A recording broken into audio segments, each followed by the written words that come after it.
Bonjour à vous. Bonjour. Bonjour, monsieur le préfet. Bonjour. Voilà, je crois que la connexion est établie et je crois qu'on va pouvoir commencer ce live avec la préfecture de Mayotte. Merci beaucoup de nous accorder un peu de votre temps pour ces 24 heures outre-mer.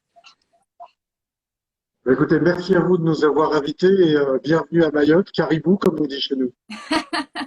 Caribou, alors je pense qu'en retour, je peux vous le dire aussi. Alors, quand on a préparé ensemble ce live, il y a un sujet qu'on avait envie ensemble de traiter et qui est particulièrement d'actualité. C'est un sujet qui est lié au risque sismique et au risque volcanique à Mayotte. Vous allez nous en parler dans un instant. Mais peut-être avant toute chose, pour nous de l'Hexagone, on connaît un petit peu Mayotte, mais pas forcément très bien. Est-ce que vous pourriez nous faire un petit rappel de la géographie et des caractéristiques de votre belle île, de vos belles îles, parce que voilà, je crois qu'il y en a deux, avec deux villes principales sur chacune d'entre elles. Alors Mayotte, c'est un département français qui est dans l'océan Indien, dans le canal du Mozambique. Géographiquement, ça fait partie de l'archipel des Comores, pour le situer, mais c'est un département français qui, à un moment donné, a choisi de rester français. Mayotte en elle-même est un archipel avec deux îles principales et habitées, qui sont d'une part Grande Terre où se trouve Mamoudzou, la ville principale, le poumon économique et administratif de l'archipel, et puis d'autre part Petite Terre, où se trouve l'aéroport de Pamandzi. Et les deux îles sont reliées par un système de barges qui permettent de passer de l'une à l'autre tout au courant de la nuit et de la journée. Et donc, on attend la barge, le bateau, pour passer de Mamoudzou à Dzaoudzi et inversement, c'est bien ça. Absolument, et c'est un rite un peu pour les Mahorais quand ils doivent se déplacer à pied ou en voiture. La barge est un lieu de convivialité et de rencontre, même si en ce moment c'est un lieu de convivialité masqué. Bien sûr, parce que vous aussi, vous êtes touché par le Covid. Peut-être qu'on parlera aussi des enjeux sanitaires sur Mayotte. Alors, juste pour tous nos auditeurs, le département français le plus proche et la région, c'est la Réunion. Et vous avez des liens forts avec la Réunion. Alors le département le plus proche, Mayotte a un statut de département et de région qui fait que l'Assemblée départementale exerce les compétences régionales. Après, la Réunion est préfecture de zone et donc on travaille en particulier sur les problèmes de sécurité civile et d'intervention avec la préfecture de zone. Et donc là, nous avons des problématiques en commun sur le risque sismique, les volcans, et ça peut être l'occasion d'une excellente collaboration avec la Réunion. Alors oui, c'est de ça justement dont on voulait parler avec vous. On a tous en tête ce qui s'est passé aux îles Tonga il y a quelques jours avec ce volcan sous-marin qui est rentré en explosion et qui a provoqué voilà, un tsunami, une vague submersible, mais qui a engendré surtout des incidents importants pour ces îles Tonga avec le réseau Internet coupé, une alerte aux populations pour la protection. Et il se trouve que vous avez beaucoup travaillé à Mayotte sur ces questions parce que vous avez un enjeu similaire avec un volcan sous-marin pas très loin de la côte de Mayotte finalement. Exactement. En 2018, Mayotte a été victime des de séismes qui ont beaucoup inquiété la population, qui ont attiré l'attention sur cette situation parce qu'on ne connaissait pas ce phénomène. Et en fait, en 2019, les scientifiques ont mis en évidence à proximité de Mayotte l'existence d'un volcan sous-marin. Ça a permis de développer ensuite un réseau de surveillance. Donc on apprend à connaître le volcan et ça a permis aussi de voir qu'il existait à Mayotte une activité volcanique et sismique qui aujourd'hui est sous surveillance. Alors évidemment, ce qui s'est passé au Tonga nous interpelle. On se demande si ça peut être le même phénomène ou pas. Mais surtout, c'est est-ce qu'on peut en tirer des retours d'expérience en matière de surveillance du volcan, d'information des populations, de préparation à la crise? Et puis les conséquences que vous évoquiez sur les ruptures d'Internet, le tsunami, voilà, est-ce qu'on court les mêmes risques ou pas à Mayotte? Pour nous, ça sera un point intéressant. Mais bien évidemment, nous n'avons pas attendu Tonga et ce phénomène pour nous mettre, pour être prêts, et on a donc développer une campagne de surveillance et puis lancer une campagne de sensibilisation des Mahoraises et des Mahorais pour leur apprendre à vivre avec le volcan. Alors moi, je le sais parce qu'on a discuté juste avant vous avec vos homologues aux terres australes et j'ai lu que pour mettre à jour ce volcan, c'était le Marion Dufresne, donc le bateau utilisé par les terres australes qui avait vraiment découvert finalement ce volcan sous-marin. Alors c'est intéressant justement de voir aussi les liens que vous pouvez avoir avec d'autres territoires beaucoup plus isolés que Mayotte et sur ces enjeux finalement scientifiques de découverte de nouveaux phénomènes. Alors, vous évoquiez l'importance de la protection des populations. Comment on sensibilise votre population, les Mahorais, à ce nouveau risque? Comment vous avez fait pour mettre en place cette campagne, peut-être avec les jeunes, les écoles, peut-être les médias aussi? Oui, c'est un point vraiment important d'apprendre aux Mahoraises et aux Mahorais l'existence de ce nouveau risque, de le comprendre, de les informer, et puis ensuite de proposer, d'abord d'être au-delà de la sensibilisation, informés sur la façon de se préparer en cas de crise et sur la façon de se protéger. Et donc on a à la fois une campagne d'information, alors qui est faite en français mais aussi en shimaoré, en shibushi pour parler et s'adresser à l'ensemble de la population. Et c'est une campagne de vulgarisation scientifique. Qu'est-ce qui se passe autour de volcans, du volcan? Par exemple, le fait de savoir que il existe des séismes ressentis et des séismes qu'on ne ressent pas et qui sont suivis par les scientifiques, que nous avons un dispositif permanent qui s'appelle Revocima qui suit l'évolution du volcan et qu'au fur et à mesure de l'évolution de la connaissance scientifique, donc que nous vulgarisons à destination des Mahorais, nous prenons aussi des mesures en matière de sécurité civile pour leur protection.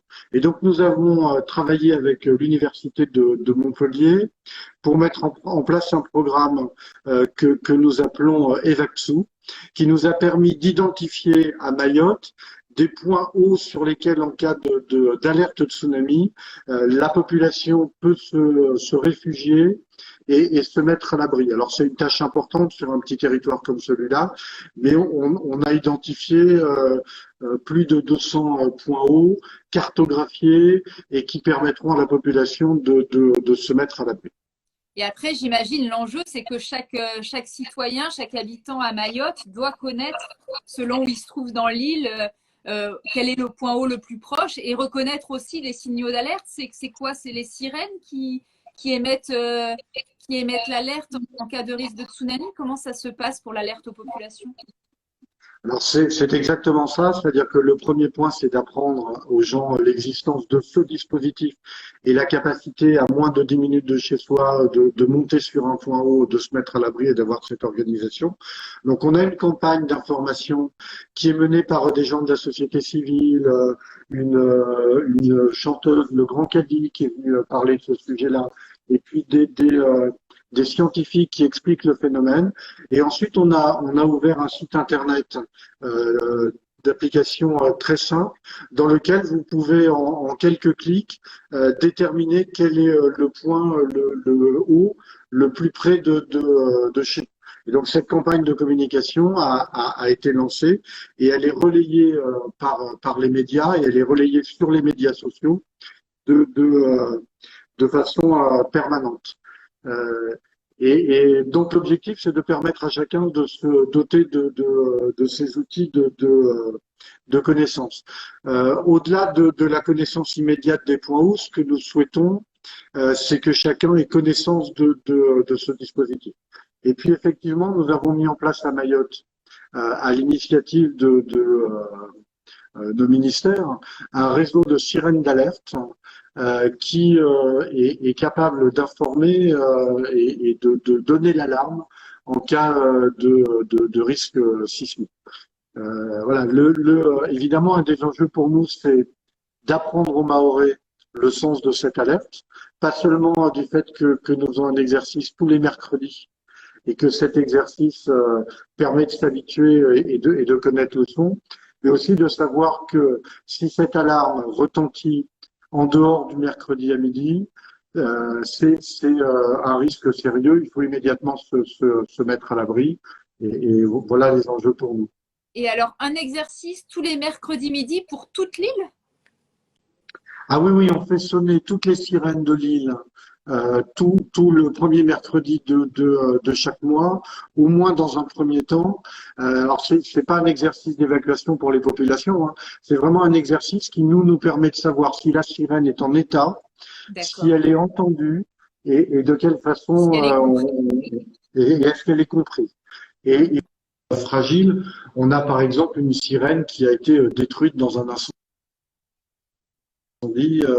Et donc ça nécessite une attention permanente. D'accord. Et alors, comment on sait aussi la fin de l'alerte tsunami? Parce que donc, si on entend l'alerte, on trouve un point en hauteur pour se protéger, protéger les siens, etc. Mais comment on est informé de la fin de l'alerte? Comment ça se passe? Il y a quelque chose de prévu ou il faut écouter la radio? Non, effectivement, il faut écouter la radio et être pris en charge par les sauveteurs. Euh, en l'absence ou avec une extinction d'alerte, on sera capable de redonner des éléments à tout le monde très rapidement et donc de proposer aux gens de regagner leur domicile. Si on est confronté non plus à une simple alerte, mais à un événement, le fait de rester sur le point haut est particulièrement important. Et en particulier, mais ça, les Mahorais le savent un peu mieux, avant de quitter les points de protection liés à la crise, il faut le feu vert de la préfecture et la garantie donnée par les services de secours qu'on peut circuler à nouveau. Et donc, on a cette différence entre une alerte qui n'a pas de retombée et puis une crise dans laquelle, effectivement, on passerait tout de suite à une prise en charge des victimes, à la nécessité d'apporter du secours dans un contexte insulaire qui pourrait être assez compliqué à gérer. D'où l'importance que chacun soit conscient des enjeux. Mayotte est une île isolée qui, dans un premier temps, ne peut compter que sur ses propres forces. Et donc, on a besoin que les populations soient capables de se mettre à l'abri. Et justement, vos propres forces à Mayotte en termes de sécurité civile, quelles sont-elles? Comment c'est organisé les sapeurs-pompiers? Est-ce qu'il y a des volontaires comme nous dans l'Hexagone? Comment ça fonctionne la sécurité civile et les secours? Vous savez, Mayotte est un département français comme n'importe lequel des 100 autres départements. Donc, on a un service départemental d'incendie et de secours qui comprend des professionnels et des volontaires qu'on est capable de mobiliser très rapidement et qui sont formés à l'image des sapeurs-pompiers de métropole. À côté, on dispose d'un certain nombre d'associations de protection civile et en particulier de la présence de la Croix-Rouge qui est capable de mobiliser une plateforme d'intervention relativement rapidement et un certain nombre de secouristes. Et puis enfin, je vous le disais en introduction, nous sommes en lien avec La Réunion qui est notre zone de défense et qui dispose d'un système d'intervention possible, mais qui est en partie basé à Mayotte et qui serait activé à la demande du préfet de Mayotte par la zone, mais avec des équipements qui sont déjà là, mais qui ne servent que quand la crise devient zonale et qu'on a besoin de cette assistance. Donc voilà, on est dans un schéma général de sécurité civile qui est quand même très proche de la métropole, avec la particularité de l'insularité. Alors moi, je me demandais aussi, est-ce que vous avez une action forte dans les écoles avec le rectorat pour sensibiliser les jeunes générations à tous ces sujets, aux risques naturels spécifiques dans votre département, mais aussi pour que les jeunes s'engagent comme pompiers volontaires dans les associations de sécurité civile? Est-ce que cette action est forte à Mayotte? Alors, on a une action forte avec les scientifiques sur la vulgarisation l'apprentissage de ce qu'est le volcan l'apprentissage du phénomène. Ça nous semble être un premier point qui a été mis en place dès 2019-2020, même si une nouvelle fois la crise sanitaire a un peu ralenti cette action. Donc ça, c'est un travail de fond mené avec le réseau scientifique et avec le rectorat. On essaie aussi d'associer la population étudiante. On a par exemple un projet avec Ifremer sur cet été qui est un projet d'école autour de ces phénomènes du volcan, école Bleu Outre-mer. L'idée, c'est que quelques jeunes Mahorais participent à une aventure scientifique pour apprendre à connaître le projet.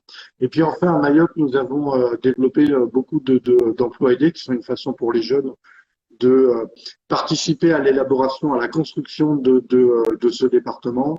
Un certain nombre sont aujourd'hui dans les associations de sécurité civile et donc participent à cette construction d'une sécurité civile au profit des Mahorais. Eh ben, on salue encore de nouveau votre grande campagne. On sera prêt pour sensibiliser sur ces sujets.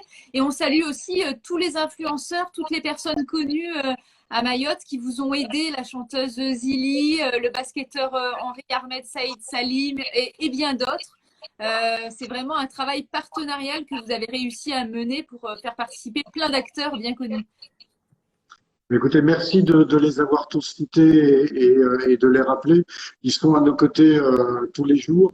Ce sont eux qui parlent aux Mahorais de façon quotidienne et de façon beaucoup plus proche que l'État et ses fonctionnaires. Sans cet engagement de la société civile à nos côtés, nos efforts seraient probablement vains. Et nous comptons vraiment sur ce message porté par les Mahorais eux-mêmes et par les influenceurs. Et ben voilà, c'est dit. Merci mille fois, monsieur le préfet, pour cet entretien que vous nous avez accordé. Je profite de nos échanges aussi pour mettre en avant tous vos réseaux sociaux parce que vous venez de vous lancer il y a peu sur Instagram. Donc, c'est l'occasion d'en faire la promotion. Vous êtes aussi très présent sur Facebook et on va poster tout notre échange sur le Facebook et en faire la promotion. Et par votre intermédiaire aussi, remercier tous les agents de l'État qui travaillent à Mayotte. On pense bien à eux et on sera ravis, si vous passez par l'Hexagone et par Paris en particulier, de vous recevoir et d'échanger de visu avec vous. Ce sera en tout cas un grand plaisir de notre part. Merci beaucoup de votre invitation et donc on vous donne rendez-vous sur les médias sociaux bientôt. Voilà, Merci on reste beaucoup. en contact sur les réseaux sociaux et à ceux qui nous écoutent, on continue donc ce 24 heures Outre-mer dans pas très longtemps. Suivez-nous sur les réseaux sociaux et on va aller voir, on va traverser encore un océan pour continuer sur le prochain territoire d'Outre-mer qu'on va valoriser et mettre en lumière. En tout cas, merci encore, monsieur le préfet, et on vous souhaite une très belle fin de journée. Merci beaucoup. Bon voyage à vous. Au revoir. À bientôt, au revoir.